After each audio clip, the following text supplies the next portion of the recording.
Hello, everybody, and welcome to another episode, a Christmas special of the Ginge and Pedro Show. I'm, of course, Ginge Gingerton. Alongside me is not my usual co-host, but the man himself, the madness, is meeting the mania this episode, everybody. Well, are we taking it to the stratosphere, Pops? What do you think? I guess so, man. It's like I don't know if I can fill Pedro's shoes, bro. We're going to the ionosphere. Fuck the stratosphere. We're taking this shit worldwide. I've been watching Macho Man promos. That's not even. I can't lie. But anyways, okay, Pop. So how you doing, sir? I am wonderful. It's Christmas. What can you say? It's that time when you got to get past whatever crap you went through through the year. Yep. You have your Christmas cheer and you bring in the new year. Dude. Yeah, man. All right, so I like it. The man under the hat over there. He's doing well. It sounds. Yeah, we're doing our best. We're doing the best we can. That's all anybody can ask for. I've been itching to do the covers for your two life stories. The first one being your origin story, The Man Under the Hat, and then your follow up to it, I'm Just a Fan, or Just a Fan. You know what I mean? Where you're sort of like discussing your time, like in indie comics. I don't know. Oh man, I think there's something there. We can say hello to the chat, buddy. What do you think? I see some familiar faces. Yeah. We got Pump Spec. What's up, brother? What's up, Total Excellence? This is out there. I steal. Gator Man. Chris my fellow Floridian. And Mr. Salazar popped in early. Yeah. He says, hey, guys, can't stop by, but dropped in to rhyme. Yeah, go ahead and show his rhyme. It's pretty good. 'Twas the live stream before Christmas, and all through YouTube. Not an okay, I'll stop it. Not an influencer. I've smoked a little bit of weed. It's a Christmas episode. And there it is. The mighty Irish streamer, Gingy. Okay, I'll take it. There you go. All right, Pops, let's stop fucking around. Let's cut the crap and get down to brass tacks, man. What do you say? Living the dream, Mick. You know what's up. We're living the dream, brother. All right, guys. We have a returning guest to the show this week. This is a book I've been very excited for since we had him on. I think like within like the first 15 episodes. So it's been a hot minute now. His book is, I believe, in the second round of funding on Indiegogo. We're going to find out for sure. But we are, of course, talking about Jeremy Thevenot, the Beast from Orlando. I don't know. I can't think of anything else. We'll just bring him out. Oh, yeah. Oh, yeah. All right. I ain't gonna. Thank you, sir. Wonderful. How y'all doing? And why does the Grinch look like a good collection, like figurine of Nug, right? Like the Grinch just looks like an elf on a shelf made of green. Yeah, you think you can make a Grinch made out of buds? I'll bet you could. I think you could. I'm sure there's like a elf on the shelf. If not, you may have just created something, buddy. That's like Mr. Big is Bud Grinch. Chris Fisk asking the important questions. Does Christmas weed have some peppermint or mistletoe in it? All right. Labrador. No mistletoe. I ain't smoking. Some schnozberries, perhaps. Smoking that. No, Ichthus makes a good point here. I used to DJ for a strip club years ago, and my DJ name was DJ OG, which is like a play on Original Gangster, but it's Original Ginger. Yeah. You just put it on a business card. I heard Joe Catapano's getting a tramp stamp tattoo of mistletoe. Oh. All right. It's not a mistletoe. Is that like a permanent kiss my ass? What that you're just teabagging people? Is like just sort of dipping the mistletoe over people. I know one thing. I only got to deal with this Christmas beard for a couple more days, man. The grandkids on Thanksgiving were like, Grandpa, grow a Santa beard on Thanksgiving, right? So it's only a month. Wow. You know, that's pretty good though. Nice, solid. Man, I hate it though. It's like you could sort of.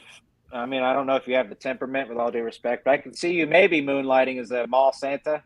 until you get mad at a kid. Beat him with a comic book. Get out of here, you little shit. That's never a good thing, like in movies or TV. It's just never a good thing. Moonlighting as a mall anymore. Having kids sit on your lap could be very neg. Right, fair enough. I mean, Chris, I'll pass on that one. Hey, you know what? Fair enough. No, Christmas says the original Grinch book ended up with little Kelly Sue taking the Grinch in one huge puff. Her name was not Kelly Sue. Cindy Lou Who, bro. I got a Santa Fu Manchu, these Korean genetics. I've actually wondered myself, have you guys ever done the 23andMe thing? You ever looked into your ancestry? My siblings have. I've got like 64% Anglo-Saxon, and the rest is a mix of all kinds of other jumbled stuff. That's about it. Very good. Yeah. I don't know either. I've never really related. As far, even though ginger is sort of my thing, like people think that's like from Ireland, but I don't even know that I have any sort of quote unquote Irish roots, and I connect not at all with Ireland or the luck of the Irish. But the luck's all gone. That's all gone. Yeah. Pretty much long gone here. It's like now, no matter what, either if you claim something or somebody else attaches it to you, you're stuck with it. It's better off not to know, I'm a mutt. That's all I know. I'm a human. I'm a human. Mainly probably all different kinds. Don't care. Don't want to know. Oh my! What is that noise, everybody? Oh God! Wait, I think it's. Oh my God! I think it's the Grinch. What the Grinch is here? Oh my God! Oh my God! The Grinch showed up for Christmas and he's hosting the show. Oh my God!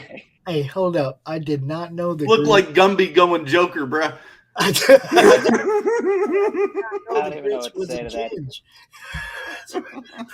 What's up, bitches? I'm green down to the push. Holy shit! I did not know the Grinch was a That's Jim. Awesome. Can we smoke you now? Yeah, you could. Well, I don't know about that. We've had enough sort of uncomfortable innuendo for this episode, so we'll just pass. Ginger's the Hulk now. Look, see, they don't even want to give me. Well, okay. Yeah. What's up, Hojo? Hojo, what's up, buddy? I think we got you coming on. What's up? Maybe even next week, actually. Pulling that up in my schedule. But anyways, so Jeremy, what's up? We got a lot to talk about, buddy. Your book is out. The beast is, the beast is loose. It's out. How's the campaign been treating you? What are your thoughts and feelings? I'm good. I just can't wait to get everything in everyone's hands. I'm actively, even right now, working on more the pages to get them completed and get this thing to a printer and get it to you guys as soon as possible. So the reception was great. The big tidal wave that first week. I've been throwing some extra stuff out there to get everyone a little bit more interested, and maybe a couple extras. But tomorrow's my last little thing I'm going to be dropping in like the perk areas. I spent a week going through astrology and made a whole star map for my planet. So you can actually locate you can navigate using it. But everyone's star maps and established titles has been in the news and stuff. And I was like, oh, wait a minute. Can I? Yeah, why don't we do that? So, yeah, I've got more than enough stars, 489, just with the primary constellation. So, hey. So are your constellations broken up into astrology signs? I got to know. Yeah. So what? What? Are your constellations also astronomy signs? If for the world you want to kind of look at it that way, yeah, I guess. Does the culture break it down into an astrology like we have here with like, what's your sign, dude? Yeah, that kind of shit. Yeah, probably. Haven't gotten that far yet. Like not that deep into it. I've only gonna have appendixes of this, just like Lord of the Rings, right? Did you learn anything though? Just sort of Yeah, like now I can use I know how we came up with time, the concept of time. I know how he came up with the stars and stuff like that. It all started with your fingers. And then they found out the prime numbers was the best way to break things down. So even if Thevenot, my planet, rotated in a 36-hour interval instead of 24-hour, they still would have broken it down using prime numbers and segments. Right. So it still would have probably, more than likely, the way the physics work of the entire universe breaks down to 24 hours or a 24 segment breakup. Time would be not the same length of hour, if that makes sense. All right. Not really, yeah, but I will say very interesting. And I've always been a space, geek from afar, even though the math is where I get sort of caught up in all that. But, everybody grew up watching like History Channel or like that was always my favorite thing. Just in class, instead of doing my work, I would just you're in science class, I would just flip to the space section. Yeah. I found it interesting. Yeah. Now, the gnarly thing are the big voids, the giant voids that are out there. Like, for some reason, we get these, like, I think there's 6 or 7 of them, but they're these large voids where no universes, well, there's not enough galaxies in those little pockets that there should be. So there's theories on what creates those voids. That could be bubble membrane universe theory, M theory, pushing matter away when the fabrics meet. It's weird. Weird stuff. Speaking of weird stuff here. A step farther. Yeah. Go ahead, Pops, please. I say Chris took it a step farther. Is there a fat resident of Tulabanya that speaks with a fake Jamaican accent to tell you your fortune using your astrology sign? Cleo. Only now for free reading. Oh, I remember those. That was a long time ago. Yeah, that was crazy. There still are people. There are still those people, though. Oh, yeah. Call me now. Call me. I'll give you a free reading. I want a reading from a different planet. Yeah, right. You know what I'm saying? I want that. But no, man, the campaign's been going great. Everybody's been, pumping it up, pushing it out there. I'm excited about it too. I'm just trying to get a lot of the work done and kind of keep my head above water on the whole thing. But I'm good. Like, I'm happy with my first book being to this point. So yeah, just can't wait to get it all together and get all the knives made and all the crystals poured. Yes, we definitely want to talk about that. The first time I talked about this, it was like, man, you had so many plans and ideas, and I was like, man, it's going to be a little while before this one gets done. I wasn't discouraged because the art and shit was amazing, right? And I was like, man, we might have to wait a little while for this one. I'm glad you waited all that time before launching. You didn't launch and make everybody wait. You know what I mean? Yeah. No, I think that was very smart, honestly. You kept people talking about it. You reminded people it was happening. That's what you do. It built my channel as much as it could. Not necessarily my YouTube, but my Twitter would blow up, and I would get on shows. People were used to hearing me talk about it. So, yeah, it was kind of like a whole year worth of me watching me even work on it to build up the hype for it. So, yeah, it was just a natural case of things on that. Yeah, and I was excited for it. I'm glad to see that you got it out here ready to go. How much time's left on this thing? Let's look at it. 20 days, maybe. Oh, 22 days. Yeah. All right. Yeah. So, I could push it a little bit more. Like I said, this stuff that I've been working with stars, that's it. Like, I'm done. I'm going to drop it tomorrow on the campaign on my show and then finish it all out. So, start doing Chris Fisk with another great point here. Got to get those crystals into the timelines of hippie chicks on Twitter. What do you think, buddy? Right. Yeah, I've got little crystal lamps and stuff.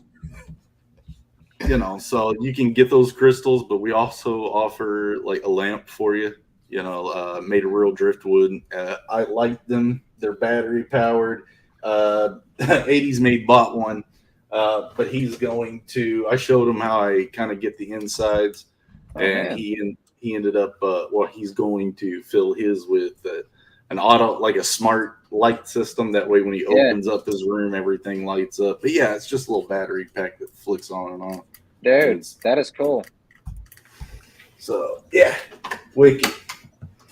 What was the inspiration for that? Aside from like being an idea from the book, how did you? I made one 6 years ago when I started getting the video game and the business, all that arranged up and getting all that built. I needed a Christmas gift for for a friend, and so I went out. I was like, dude, if I can get these crystals and I can drill holes in a piece of driftwood, and the hardest part was finding the piece of driftwood. But when I found it at a gift store. I was like, oh, it's already lacquered and everything. Yes, but it was huge. It was like this big and pretty heavy. So I just took it to the garage and bored holes in it and found my angles and drilled those and then filled it with track lights. And it has a little on-off plug, but it plugs into the wall. But yeah, it's 6 years later and it still works. So no problem. Yeah, so I was like, dude, they're cool. They like it. They're like, that's one of the coolest things we got in the house, dude. It's like, all right, cool. So yeah, that's a conversation piece, something like that. If you just put it out there, it's like, ooh, what is that? Yep. Yeah. It's got a felt bottom, so it won't scratch nothing. Okay, so smooth behind, very nice. All right, Pops, do you want to kick us off on that trailer there, buddy? All right, hold on a second. Mute thyself, and then I.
Oh my goodness, man. Yeah, it's gonna get crazy, dude. So how long have you been an artist, bro? I mean, I know we sort of touched on this briefly, but as far as like this level of detail, man, you're definitely, in my opinion, you're up there with anybody else that's got books that people are waiting for a long time. You were even smart to circumvent that, but your artwork is fucking incredible, dude. That shit. Thank you. I appreciate that. I was given crayons and paint brushes, probably around the same time I could walk, and I never stopped. But I sold my first piece of artwork in a school art show when I was like 14. So, and that was like a couple $100. I was like, what? I can do this, really? And then after that, all the art shows, kids were putting prices on their artwork. They couldn't believe you can make some money off of it. But were your parents artists, or? No, my dad's a carpenter, trim carpenter, and he's built houses and stuff like that. So he does all of the drafting in his head. Right. So I did kind of get a little bit of that.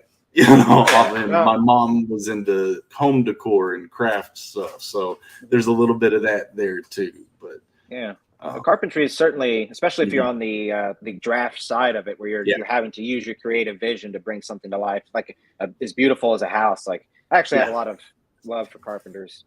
Oh yeah. They're great. They're great guys. They're awesome people. They know why it feels good to carve into wood and what you mean when you're talking about paintbrush and stroking, on a canvas with paintbrush or whatever. Yeah, they get it. Absolutely. Okay. But I had 2 years at Savannah College of Art and Design. Couldn't finish because couldn't afford the tuition anymore. Mm-hmm. But I've worked in 2 companies making video games, and then came out of that last one and built my own company. And now I'm doing this and art jobs, side jobs, stuff like that. So when you built your own company, was that for Beckon specifically? Or? Yep. Zade Studios, and then for Beck in the video game, just for the whole IP in general, though. But yeah, I've been thinking a lot about business here lately, because essentially, as sort of whatever we are, depending if you're the artist that starts the project and is the one managing it, or if you're the writer, essentially we're sort of not even just small business owners, but like startup guys in a way.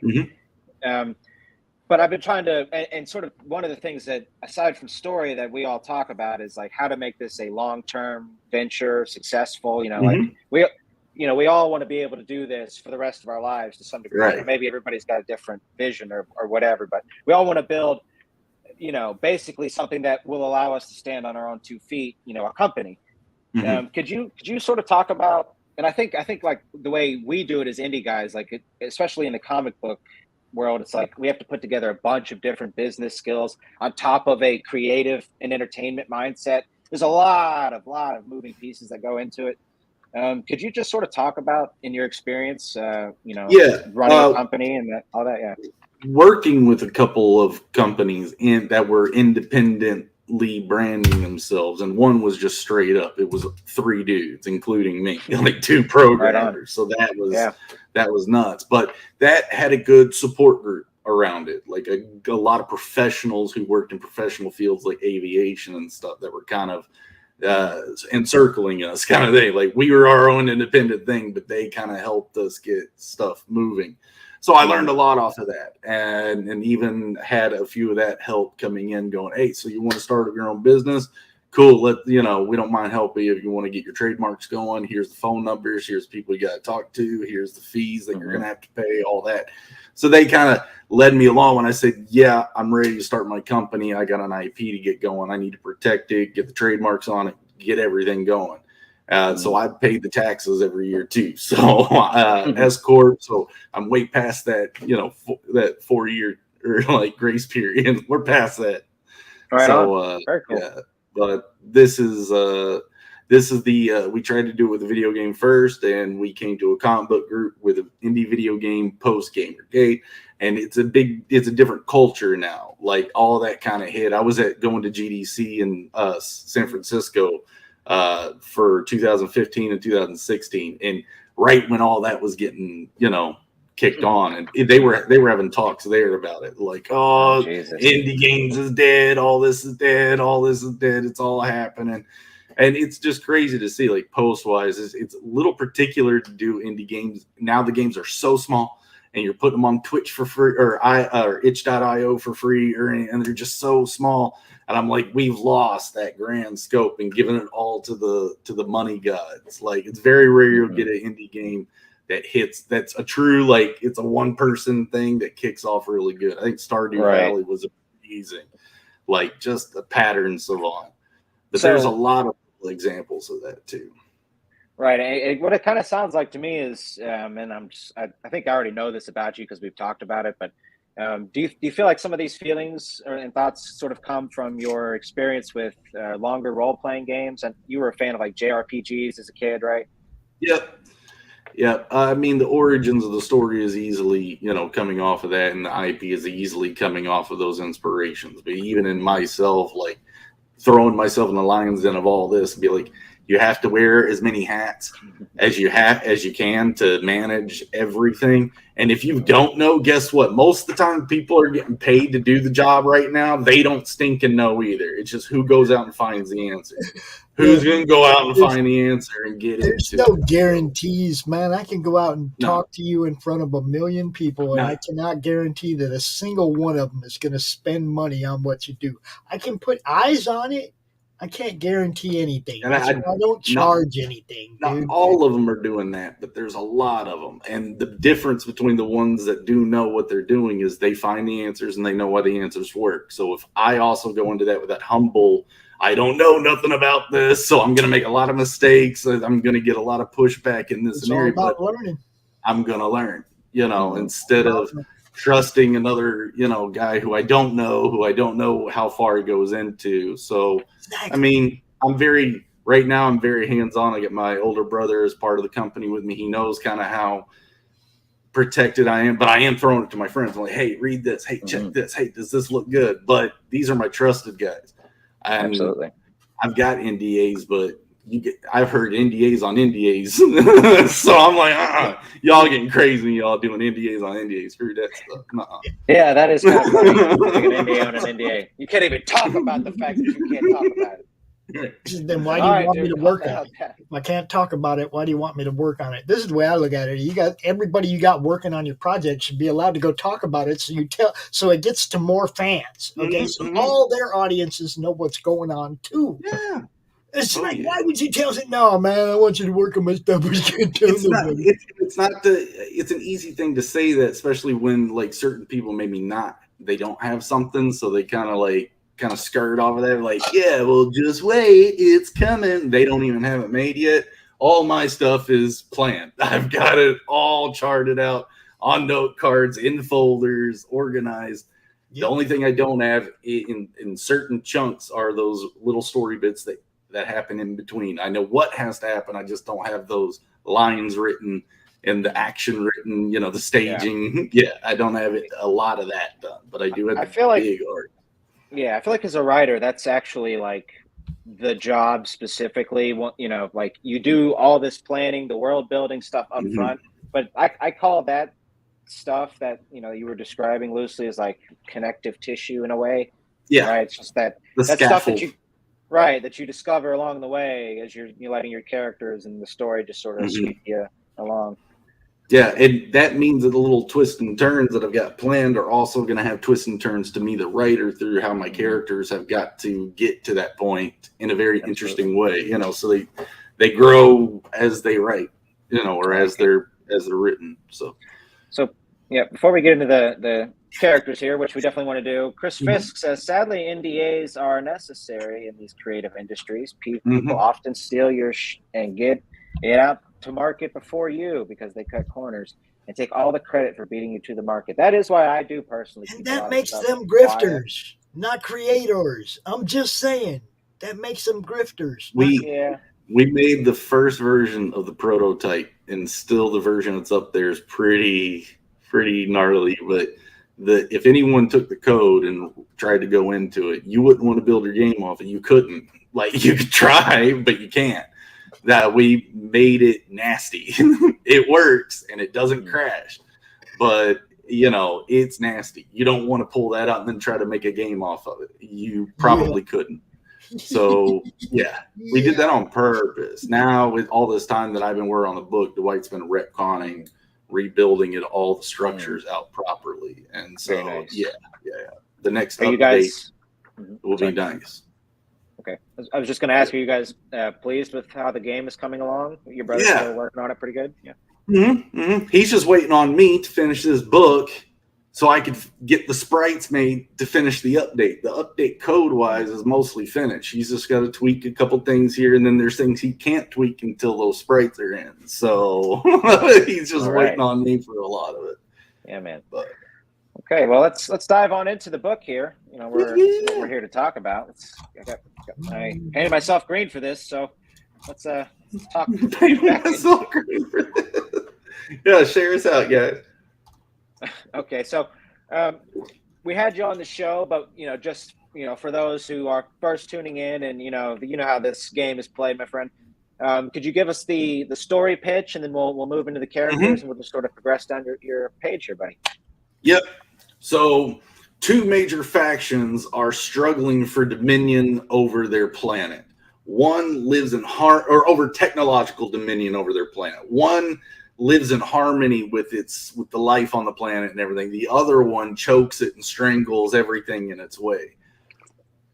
Dang it. I've had this memorized. I haven't been on a show in quite some time. That is the truth, by the way. For those that are watching, like, you remember your pitch, and then after you don't do a pitch for a while, you're like, oh, shit. Yeah. One normal day is going to turn deadly for a father who is going to witness the peace of his people be betrayed and destroyed. So basically, it's going to be a guy that's caught in the middle of this world struggle between technological powers. All right. I recognize that art right there. Ooh, I know whose art that is. Yeah. Yeah, that's Shant. I know that. That's good stuff. Okay. Yeah, I'm not familiar with. Is he like in the CG circle? Or Yeah, is that's Jonathan Jetty. He has a channel. Nosfero is the book he was putting out. Yeah, his YouTube channel is Nosfero. I think I've heard. Is really cool. Very nice. I mean, he's a beautiful artist, dude. It's got like almost like Del Toro kind of painterly vibes to it. Yeah, I recognize that art right away. Oh, that's Jonathan. I know that. Yeah. Very cool. Okay. Look at this, Jeremy, dude. So what was the original inspiration for the story and everything, but your visual cues? Like why did you pick, this sort of setting and style and everything? Dark Crystal, Never-Ending Story, Labyrinth, Legend, Final Fantasy, Lord of the Rings. Okay. Very good. Those are not only video game series that I love to play, but and they're artistically incredible. But then like those mid 80, late 80, practical effects fantasy movies was it's too cool. Yes. Does it look fake to kids now? It didn't. It looked awesome to me when I was a kid, and it still looks like that today. So yeah, I watch a lot of old movies, and I guess it sort of goes without saying, that CGI can be admired, but with all of it, with so much of everything mostly being CGI today, even if it's just kind of laced in with some practical, like when you go back and watch some '80s stuff, like just some great, like Frank Oz puppetry, or just when people like. I learned, I don't know if it's true or not, but I saw this thing on Twitter where it was like, so they used a kind of like a real prop bug for Starship Troopers and weaved that in. And dude, that prop looks fucking incredible. Yeah. So, yeah. I'm all about the practical for sure. Heck yeah. And, when they did the Dark Crystal, like remake or, extension or prequel or whatever they did for Netflix, that looked awesome. Practical effect with some CG, polish on it. That looked great. I thought it was cool. Very nice. Yeah. But yeah, I bumped my pitch up, but that, after I get kind of the explanation of like these two factions are fighting over this dominion, this main character is testing to become a high scholar in a potent crystal magic. We call those the Loden crystals. Okay. But yeah, his exam today is gonna get interrupted, and it's gonna be bad. Yeah, very cool. Pops, do you want to scroll down to the character list? Okay. Good stuff. Man under the hat. Just like slowly going through this because it's all so amazing, dude. It is. Yeah, thank you. We'll come back to it. Yeah. All right. So, all right, buddy, take her away if you'd like. So Pedro is our main character. He is a young Jiri father. Jiri is these simian type beings that you guys are seeing over here. This is not a furry book. I always need to subtitle it that way. But yeah, this is he is what are called tuners, and they use these crystals to basically vibrate or get their mental vibrations in harmony with the vibrations that are coming off the stones, and that allows them to do certain things like light candles or fill up a water cup or something like, of course, a little weird, a little esoteric, but you get to do the crazy elemental spells with it. But it gets a little deeper when it's around what he's doing.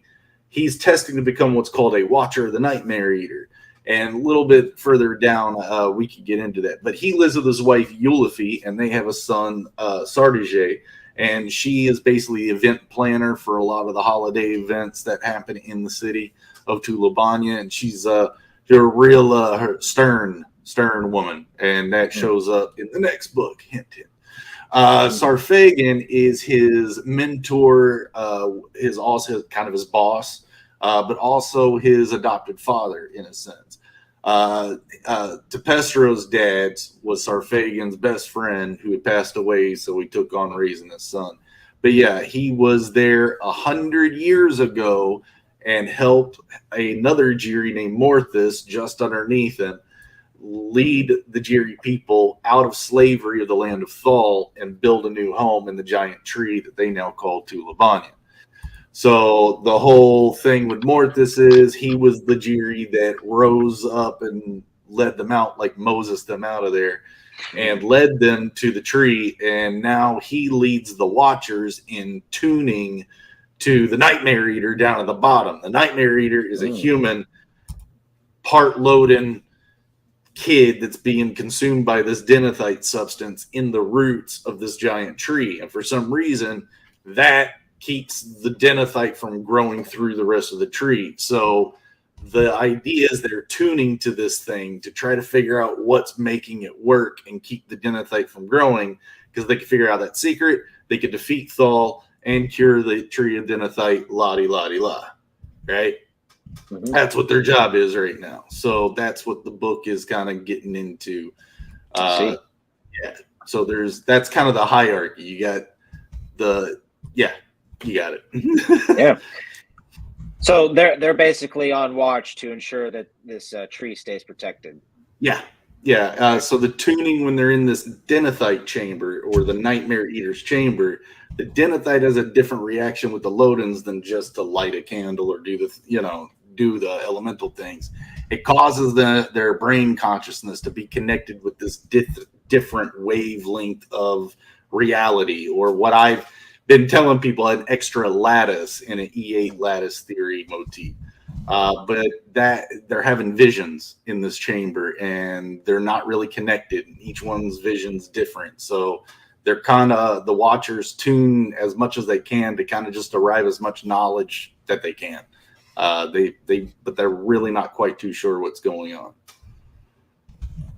All right. I love what? I'm so glad that this is a comic book, just because there's so much visual sort of play within this, that if it were a novel, like, I don't think your imagination really could do this justice. Like, seeing it through your eyes is actually probably way more exciting.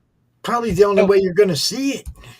Well, I got a question. So was it you and your brother that wrote and created this together, or did you guys pass the sort of the jobs off separately, or how did it come my brother came in a lot later as a programmer, so he's kind of sitting there like everyone else going, what the heck are you talking about? What's this? He knows a lot more about it than everybody, of course, because I've told him the whole story.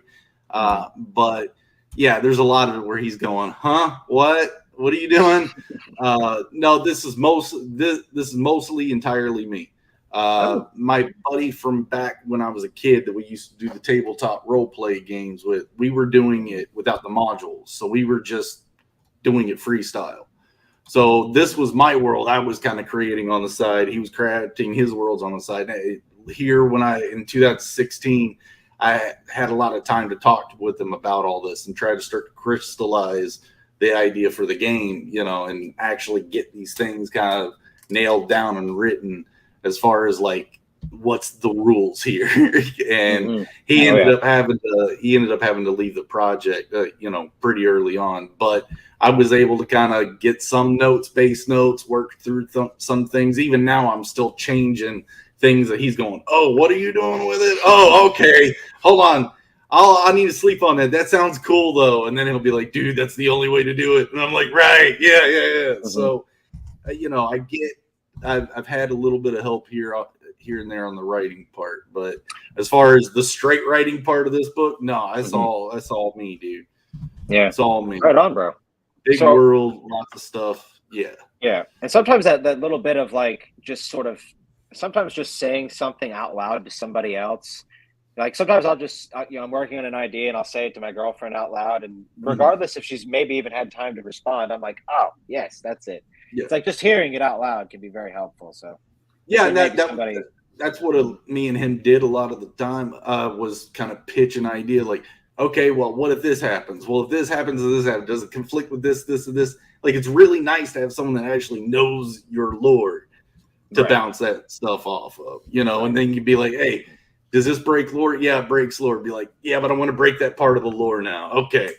So like the changes aren't, he's not married to any changes I've got to make because it's not his thing per se. Sort of the almost I'm sure in the quote unquote mainstream comic book world, this is like a series or section editor type position where they just know what you got going on and that type of thing without stepping on your toes. Okay. Very cool. So how big is the team, would you say? You know, is it solely just you on this book? Or, I mean, yeah. Rock and roll, dude. Yeah. Very cool. Yep. Right. Wrote it, drew it, colored it.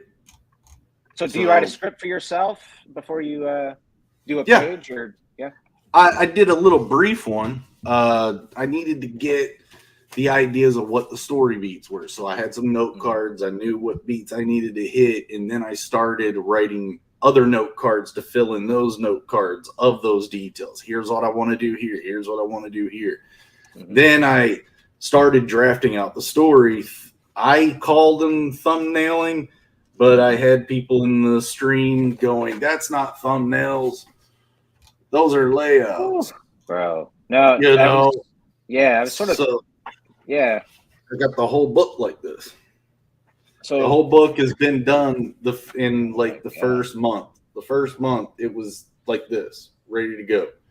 So all the way through, and I sent that around, and then a couple guys had suggested I add maybe a couple more pages here and there to flesh out some certain stuff that was going on, you know. But like I said, the whole book is done in this form and has been. So I've just been redrawing it. Okay. Yes. But wonderful. And editing it, adding things before I did the redraw, and then testing that read first. But I had pages to start. I had the first 2-page spread that everyone went nuts for, and then I did the cover. So that was like a good 4 months of passing just this prototype around and seeing what the reaction was before I started getting any serious, you know, into serious depth in the book. Where alterations were not going to be possible, you know? Yeah, that was my big question was, you know, I guess you kind of really covered it there, though. But I could imagine you, you know, how many pages did you just outright redraw then? Let's make that the question. None so far. None that are redrawn. If you're asking me from the layouts that are redrawn, like all of the whole book is getting redrawn, of course. Like, if you understand, no, the compositions are the same. Right. Yeah, I get you. Yeah. The compositions are the same. Like, not many. I think I've only changed 1 shot, really, maybe 2 shots so far. Very good. So very, very productive and very just a smooth transition over from what's basically kind of like an ash can. Yeah, people said I might want to put that one out too sometime too. So on the website, do like a bundle deal, like, you know, the only chance to get the original ash can, you know. Yeah. Okay, so Pops, do you want to scroll down and show us, pull out the pups and show us what Jeremy's rocking with here? I mean, there we go. Oh, there. Speak of the devil. Grayscales. Yeah.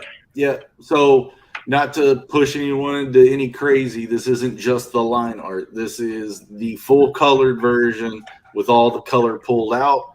And then I got to go in there and darken up some areas and lighten up some areas in certain spots, because just dragging that color out doesn't make it look perfect. It just takes all the color out. But you got the grayscale version. So it takes me a little bit more work actually make that grayscale version, because I have to finish coloring it first.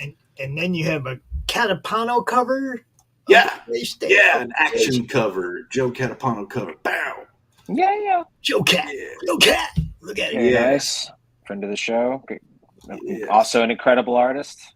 Yes, we went to high school together. We worked together. We've been at this like the Step Brothers. Yeah, man. You guys are just, but that cover and what you guys are doing, what you're doing in Beckon, bro, is better than most things in the mainstream. And I'm not just trying to butter your buns, as they say. I mean, that's his legit line work on that cover Joe did right there.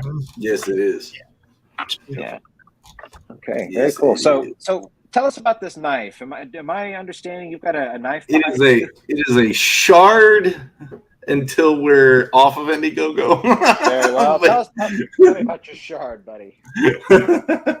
Well, it's a little bit lower underneath a little bit lower. Yeah, there you go. That guy. Very cool. This thing is acrylic casted shard with a leather wrapped handle or braid, and then the armature wire handle, hilt, and belt frog where you can wear it and it doubles as a stand. That's sinew waxed with beeswax.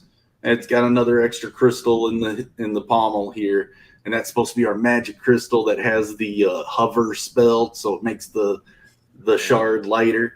Because when you pick this thing up, you're like, dude, that's really light. It doesn't look like it's going to be that light. But yeah, it's really, really cool and well balanced. Like I said, it was really fun to make, and I got 3 of those to make, and they're sold out. You will see them in the future. Dude. We'll see more. I hope we do, and that is absolutely beautiful craftsmanship. How long does that take you to make one of those? About a week. Yeah? Yeah, it's the cure time on the shard part, and then each piece of that I have to weave by hand, and I get blisters on my hands when I tie in that, but it all fits together, and then I got to re-tighten it up and then touch it up. Like, yeah, it's a passion of love, dude. So how do you source the material? Where are you going out foraging in the just like Midtown Orlando or something, like looking for shit? I don't know. You can find stuff on the internet, resources like the sinew is it's hard to find the right type of sinew I get, but you can find sinew at like your craft stores and stuff, your leathers and going down to Michael's. I like it. Yeah. The polymer acrylic stuff you can order offline. It's a deep pour resin, but yeah. That was hard. That was actually hard, is figuring out the mold to make it and get it all set up right where it kept working, and figured that out. yeah, you've had to pick up a ton of skills to put this project together. Yep. Absolutely. Yep. So, Pops, do you want to take us to the perks here? We got Chris Fisk. Oh yeah. Hey, I want to talk up Chris Fisk after the campaign funded. Chris Fisk hit me up. He was like, dude, I'm going to print you out your trophy. Oh, my God. Woo, that's the size of my hand. That's a 9.1-inch statue, dude, of my main character of the video game. And here's the coolest part. I love this. Nice. Dude. It's got an embossed logo right on the bottom. It is so awesome. If you need some 3D printing, and he's available, go get him. That's resin right there, baby. Wow, it looks awesome. I can't wait to paint it. Oh man, got some 6 a.m. stickers. You know it. Yeah, and I got this this little stretch goal fractal, because fractal's kind of the joke around me in some groups, because I always talk about them. But that was basically a little graph to kind of keep up with the planned stretch goals. But I'm probably just going to pull that down, drop stretch goals as they pop out. It's whatever. Let's have fun, guys. That kind of felt weird when I threw it up, and it was like, it's not moving very much. It moves like a little bit and a little bit and a little bit. I'm like, nah, I just don't like seeing it anymore. Yeah. I'll just... I love all this stuff. Yeah, the loading chime, or the chime cube. Sorry. Very nice. Loading chimes are different. Chime cubes are these hyper cube shapes that's kind of the extremes. Is a very primitive culture made a very advanced math shape. It is a 4-dimensional cube representation, but yeah, they're toys for their young tuners, for their child tuners, to be able to take their crystals, load them in, load in, get it, and then the shape of it amplifies the signal of the crystal, so the little kids can make it float, make it do things, make it glow. But yeah, that's the chime cubes. And I only made one of those because I didn't think you guys would know what the hell they are this time. It would be like, what the heck is he doing? But it's a Pavlov's gun type of object. It appears in this book, is going to reappear in the next one. Okay. It's going to be a pretty big catalog. So I'll have more of them next time. All right. Very good. Set this up for next time. I like it. Mm-hmm. All right. So, Pops. Just going to say, Pops, yeah, if you want to take us up to the top there. That's the first of the that's the first the crystals themselves. Mm-hmm. Yep. Yeah. But I like the lamp. Yeah.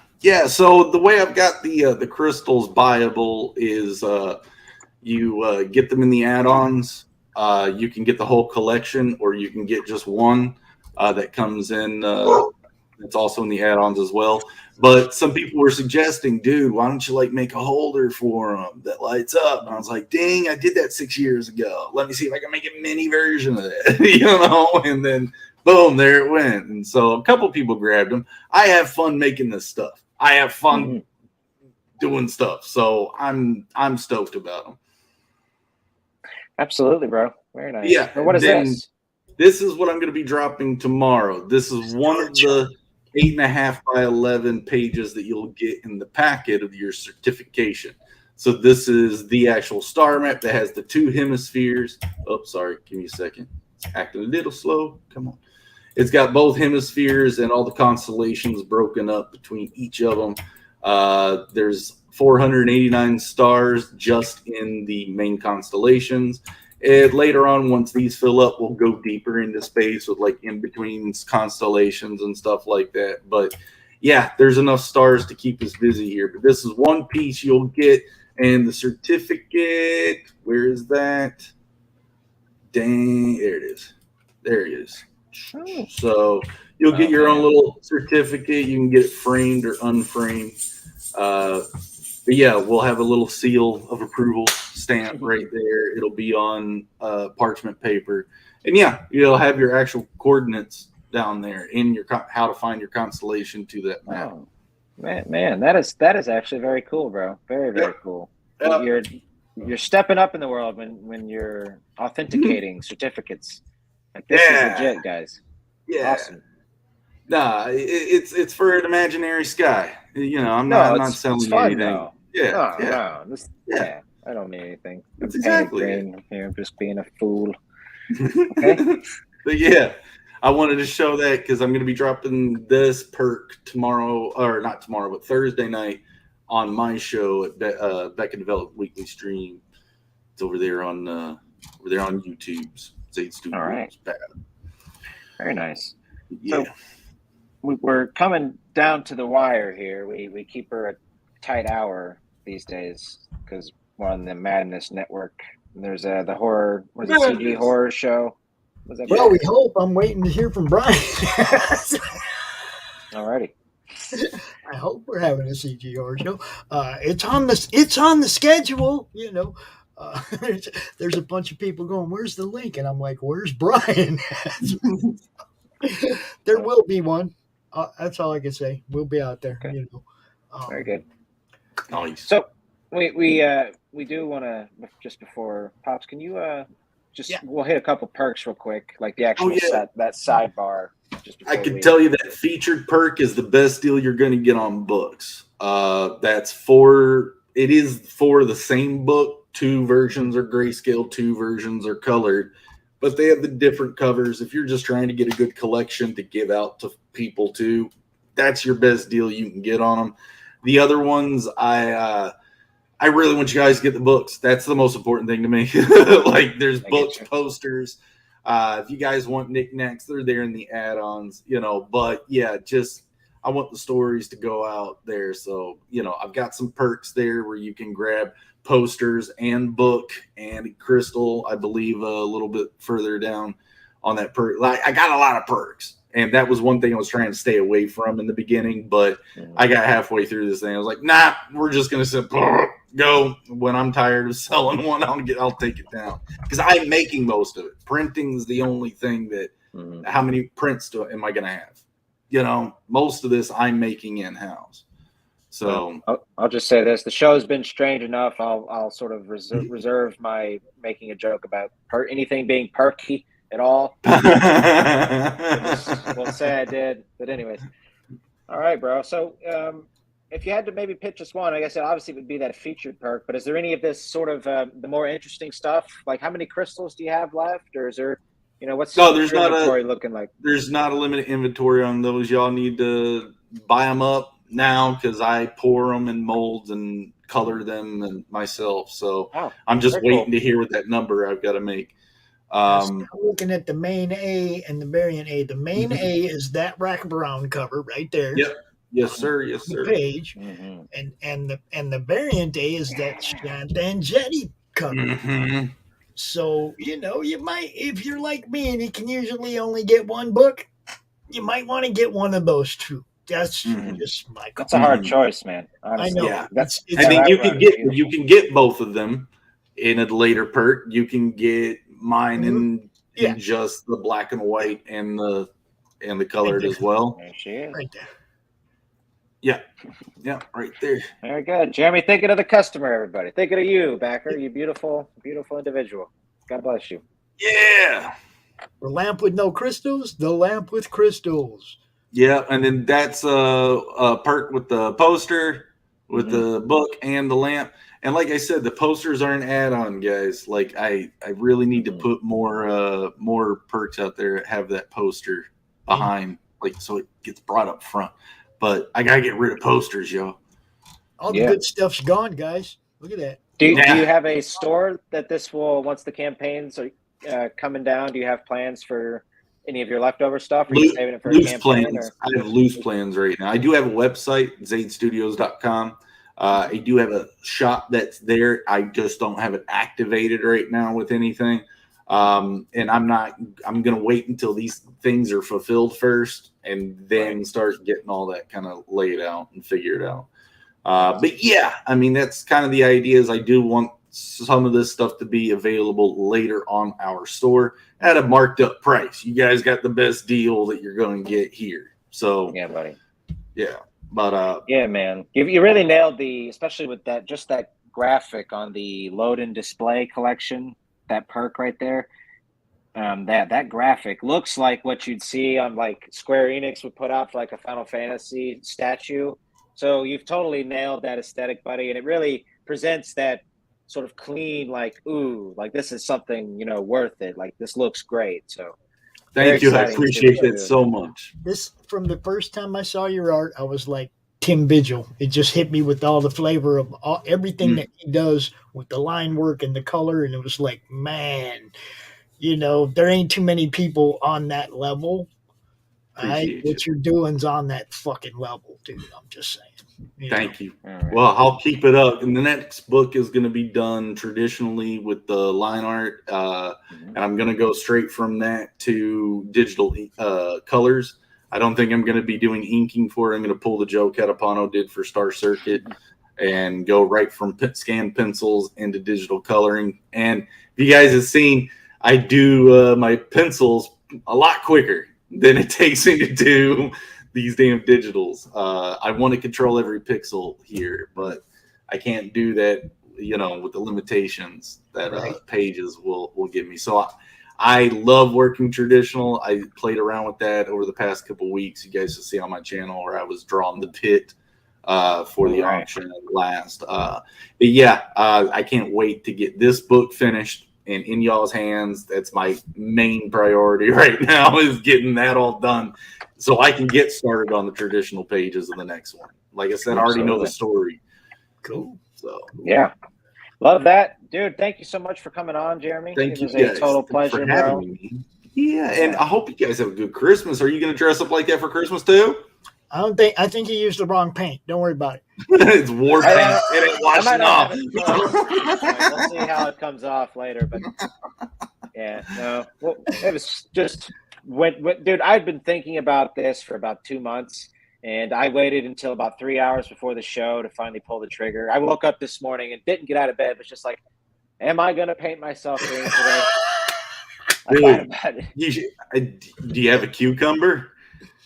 No. Just lift up the cucumber. That's not a cucumber. I'm just happy to see everybody. Thank you so much for the show today. Jeremy, thanks for coming, buddy. Do you want to give us where we can find you out there in the world? Yeah, on Twitter, I'm at Studio Zade. I don't know why they do it backwards, but they do. On internet, we're at zadestudios.com. On YouTube, we're at Zade Studios on YouTube. We got an Instagram too. There's Facebook, for all of us codgers out there. But yeah, go for it, man. That's if y'all ever want to catch me, I'm doing Art Bros with Joe on Fridays. I'm doing my show on Thursdays. I'm running around doing shows to whoever will have me. I'll be there. We got 25 shows on the network now, Jeremy. You can talk to any of them. They'll all talk to you. Yeah, I know. I've got my whole dry erase board schedule still there. I've got most of it X'd out now because we're halfway done. So I got some open slots, but it's been fun catching the small streams too. Just people like, hey, come on, and be like, all right, cool, I got time here. But it's been awesome. Absolutely. I just want to thank everybody for watching. If you're not watching on the Gingerton YouTube channel, go over there and subscribe. Yes, sir. You know what I mean? If you watch this later on the Madness Network, go over to the Gingerton YouTube, check it out, subscribe over there. The whole purpose of doing this is to help everybody's channels grow. So, Ginge, thanks for having me as your co-host. Pedro, get back to work. Thanks, miss you, Pedro. Yeah. All right, gang. We will catch y'all next week on the Ginger Pedro Show. Peace. Latest.